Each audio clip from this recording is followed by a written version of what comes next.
شروع کرتی ہوں اللہ کے نام سے جو بڑا مہربان نہایت رحم کرنے والا ہے۔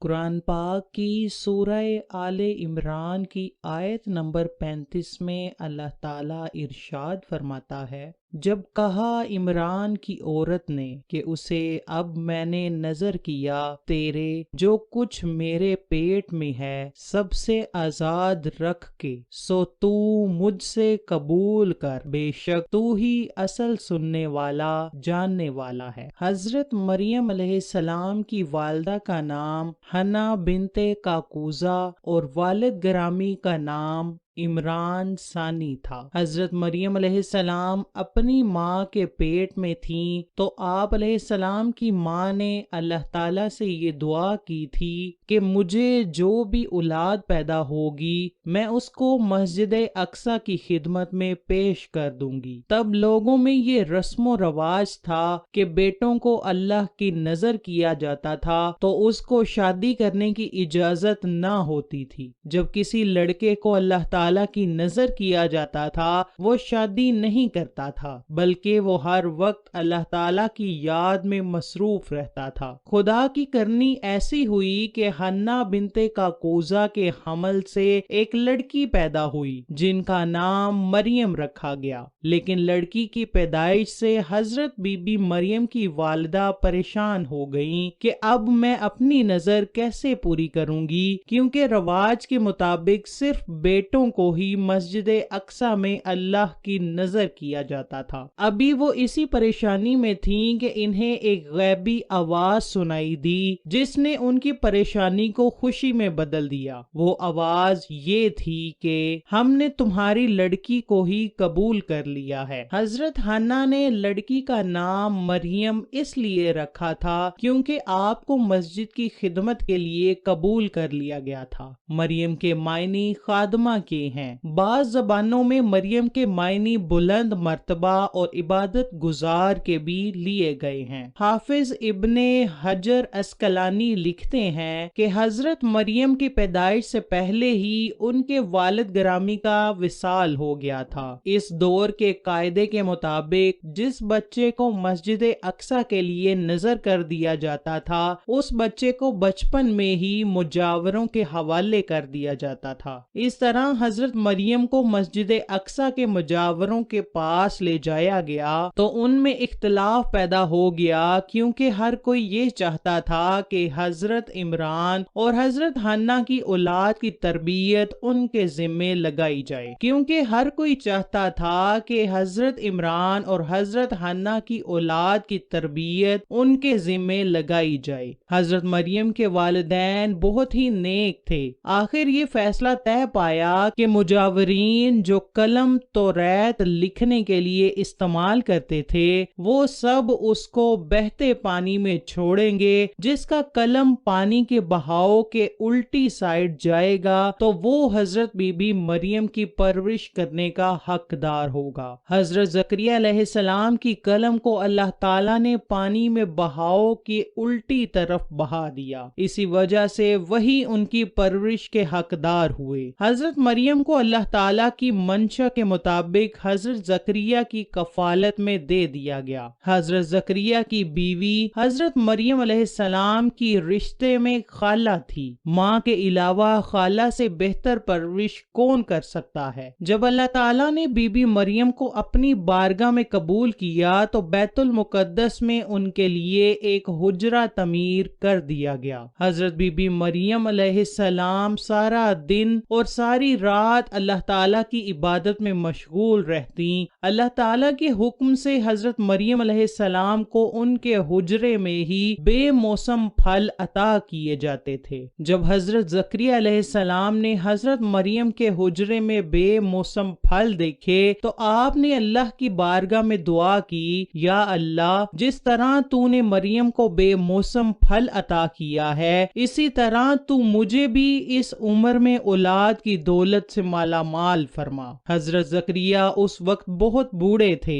لیکن ان کی کوئی اولاد نہ تھی۔ اللہ تعالیٰ کو حضرت زکریا علیہ السلام کی یہ دعا بہت اچھی لگی تو اللہ پاک نے انہیں ایک بیٹا عطا فرمایا جس کا نام یحییٰ رکھا گیا۔ حضرت یحییٰ علیہ السلام کو بھی اللہ پاک نے بعد میں نبوت عطا فرمائی۔ حضرت مریم علیہ السلام ہر وقت اپنے حجرے میں ہی اللہ تعالیٰ کی عبادت میں مصروف رہتی تھیں۔ جب ان کو حیض کا غسل کرنا ہوتا تو وہ صرف تب ہی اپنے عبادت خانے سے باہر آتی تھیں۔ حضرت مریم کی عمر جب 15 سال کی تھی تو حضرت مریم علیہ السلام غسل حیض کرنے کے لیے اپنی خالہ کے گھر حضرت زکریا علیہ السلام کے گھر آئیں۔ جب انہوں نے غسل کے لیے پردہ لٹکایا تو آپ نے دیکھا کہ ایک خوبصورت آدمی پردہ ہٹا کر اندر داخل ہو گیا ہے۔ حضرت مریم علیہ السلام خوف زدہ ہو گئیں۔ حضرت مریم علیہ السلام کو اپنی عزت کی فکر پڑ گئی۔ اس آدمی کے چہرے پر تقویٰ کے آثار نمایاں نظر آ رہے تھے۔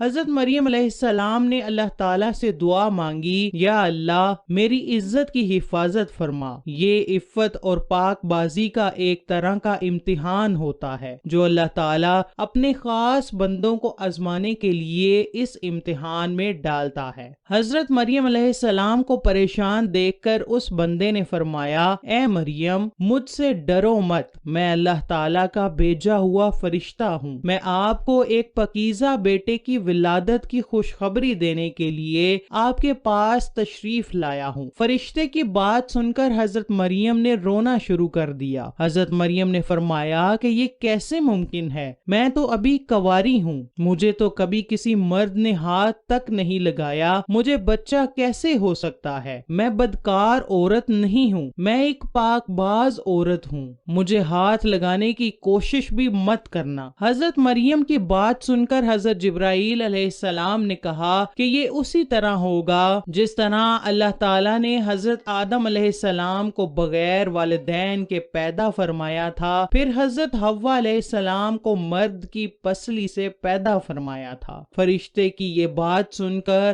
حضرت مریم علیہ السلام کو کچھ سکون محسوس ہوا اور ان کا خوف ختم ہو گیا۔ پھر جبرائیل علیہ السلام فرمانے لگے، مجھے خدا نے حکم دیا ہے کہ میں تمہارے گریبان میں پھونک ماروں۔ تو اللہ تعالیٰ کے حکم سے پھونک رحم میں جانے کے بعد روح بن گئی۔ اللہ تعالیٰ نے حضرت مریم کے بطن سے حضرت عیسیٰ علیہ السلام کی پیدائش کی ابتدا شروع کر دی۔ اس کے بارے میں ارشاد ہے کہ عمران کی بیٹی مریم جس نے اپنی پارسائی کی حفاظت کی تو ہم نے اس میں اپنی طرف سے روح پھونکی اور اس نے اپنے رب کی باتوں اور اس کی کتابوں کی تصدیق کی اور فرما برداروں میں ہوئی۔ جیسے جیسے بیٹے کی ولادت کا وقت پاس آتا جا رہا تھا تو حضرت مریم علیہ السلام کی پریشانی میں اضافہ ہو رہا تھا۔ آپ علیہ السلام کو اس بات کا ڈر تھا کہ لوگ مجھ پر بدکاری کی تہمت لگائیں گے۔ اس خوف کی وجہ سے آپ بیت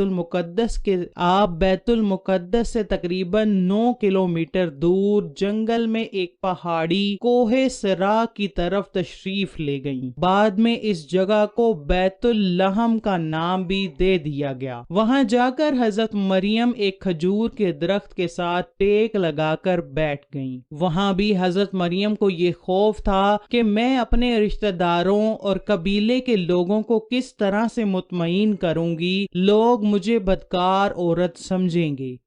جیسے ہی حضرت عیسیٰ علیہ السلام کی ولادت ہوئی تو حضرت جبرائیل علیہ السلام نے وادی کے پیچھے سے آواز دی، اے مریم پریشان نہ ہو، تمہارے پروردگار نے تمہارے قدموں تلے ایک چشمہ جاری کر دیا ہے، اور ذرا اس کھجور کے درخت کو ہلاؤ، دیکھو یہ تمہارے سامنے تر و تازہ کھجوریں گرا دے گا۔ اب تم اطمینان کے ساتھ یہ تازہ کھجوریں کھاؤ، چشمے کا پانی پیو اور بچے کو دیکھ کر اپنی آنکھیں ٹھنڈی کرو، اور اگر تمہیں کوئی انسان نظر آ جائے تو اشارے سے کہہ دینا کہ میں نے روزہ رکھا ہوا ہے، میں آج کسی شخص سے بات نہیں کر سکتی۔ 40 دن بعد حضرت مریم اپنے بیٹے کو لے کر اپنے گھر آئیں۔ بس جیسے ہی نومولود بچے کو حضرت مریم کی گود میں لوگوں نے دیکھا تو کہنے لگے یہ کس کا بچہ اٹھا لائی ہو؟ مریم تو نے یوسف سے زنا کیا ہے، نہ تو تیرا باپ برا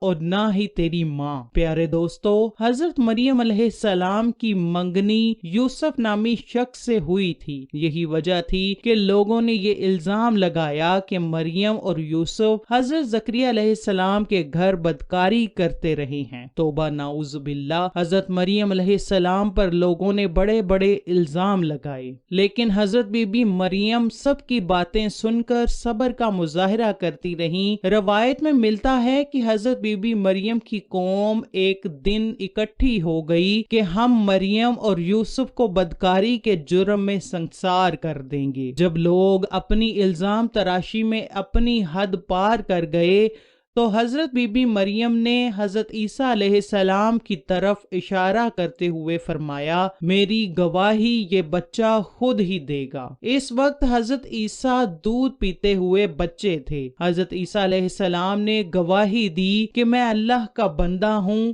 اللہ نے مجھے نماز اور زکوٰۃ کا پابند بنایا اور جب تک میں زندہ ہوں مجھے اپنی والدہ کا حق ادا کرنے والا بنایا اور مجھ کو سرکش اور بدبخت نہیں بنایا، اور اللہ کی سلامتی ہے مجھ پر جب میں پیدا ہوا، جب میں مروں گا اور جب دوبارہ زندہ کر کے اٹھایا جاؤں گا۔ چھوٹی سی عمر میں ہی حضرت عیسیٰ علیہ السلام نے اپنی والدہ کی پاک دامنی کی گواہی دی۔ حضرت مریم علیہ السلام کی پرہیزگاری کی گواہی قرآن پاک میں بھی نازل ہوئی۔ چنانچہ دودھ پیتے ہوئے بچے کی باتیں سن کر لوگوں کے دلوں میں خوف طاری ہو گیا۔ انہوں نے حضرت مریم علیہ السلام کو تنہا چھوڑ دیا اور وہاں سے بھاگ گئے۔ جب حضرت عیسیٰ علیہ السلام کی عمر مبارک 7 سال کی ہوئی تو یہودیوں نے ان کا جینا حرام کر دیا۔ اس طرح بیت المقدس کے حالات دن بدن خراب ہی ہوتے جا رہے تھے تو حضرت مریم سلام اللہ علیہا اللہ تعالیٰ کے حکم سے حضرت عیسیٰ علیہ السلام کو لے کر مصر کی طرف ہجرت کر گئیں۔